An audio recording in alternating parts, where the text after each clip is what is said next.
G'day, welcome to another episode of Country Life on the Coast. My name is Sean, and on today's episode we're going to try and repair our oven. So this is a Westinghouse. The model is a PAK806W, and my wife was cooking in it earlier today, and all of a sudden there was a bit of a bang. She said it lit up a little bit, and it actually tripped the circuit breaker downstairs. So I've gone downstairs, we've turned the power back on, and it seems to be holding at the moment. What I might just quickly do is test that we've got power to the hot plates, and then if we have, that's good, and then we'll go from there.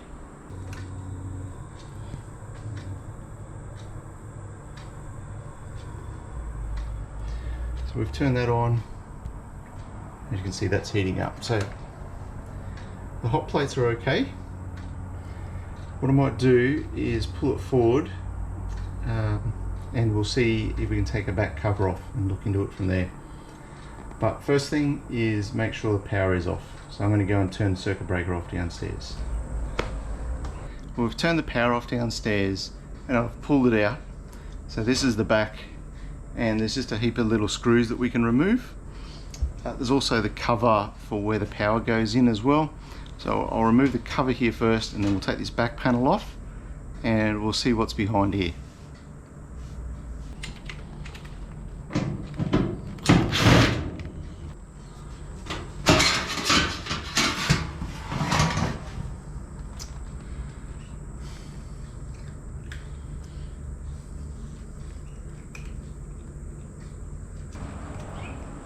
So couldn't notice anything specific out the back, on the back of it. So inside the oven here, just having a look, and there's a couple of screws I can take, and it looks like this panel will come off. So we're going to do that and see if we find something there that stands out as our problem.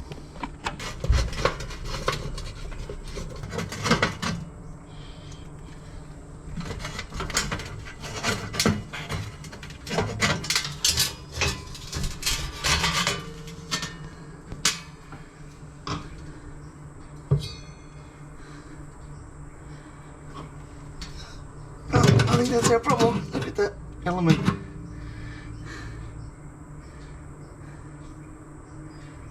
%, that's going to be our problem.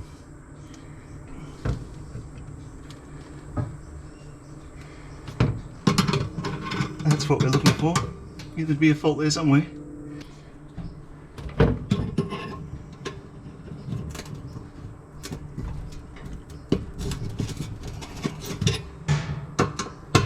Alright, well, after trying to get the screws out for a while using a Phillips head screwdriver, I finally realised that they're actually a hex. So they are the same hex head that you undo all the bolts on the back panel for. So changing it and using my battery drill with that on the end came off really easy. So let's pull this out.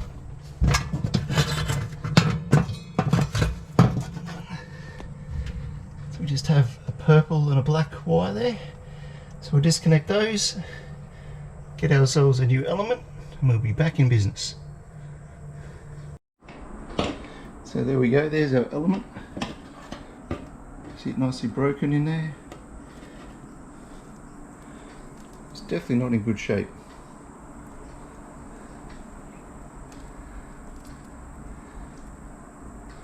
So I'll give our parts store a call to see if they've got one, and we'll grab one and try and replace it.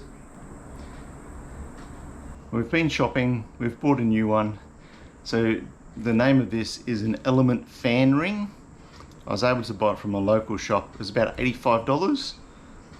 So I think that's a pretty good price. I'm just going to give it a wipe off inside in the oven now, because there's still a bit of a burn mark and that from the old one shorting out. So I'll give it a clean up, and then we can just connect the two wires onto this, slide this back in, and just put the screws back together. It'll be nice and quick and easy, and that should be all it is.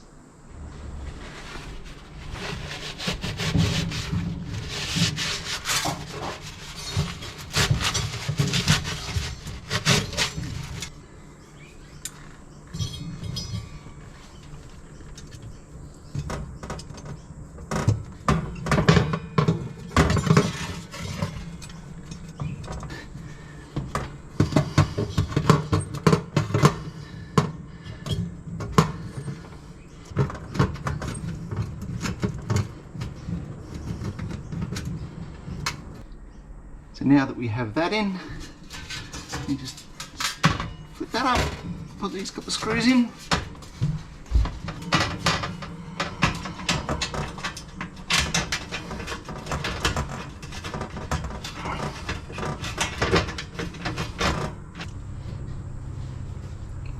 There we go. So we'll just put the back cover all back together again as well.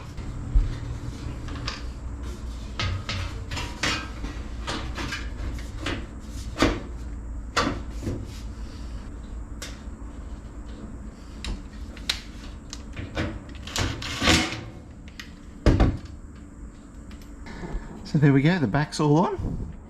So we'll push him back into position and test it out. We've just turned the power back on. So let's turn the oven on. The power stayed on this time, which is good. And the light and everything's working in there. I can actually hear the fan running. I can feel a bit of heat coming off that as well, so excellent. So we'll just check hot plate works as well. Yep. Excellent. So there we go, a little bit of fault finding. Ultimately I probably didn't need to remove the back cover, but initially I wasn't sure what I was looking for, so easy enough fix. Thankfully I was able to get the part nice and quickly as well. Always good to support your local people. Well, that's all we have for this episode, so thank you so much for watching. Please hit that like and subscribe button, that'd be great, and we'll catch you on the next one. God bless.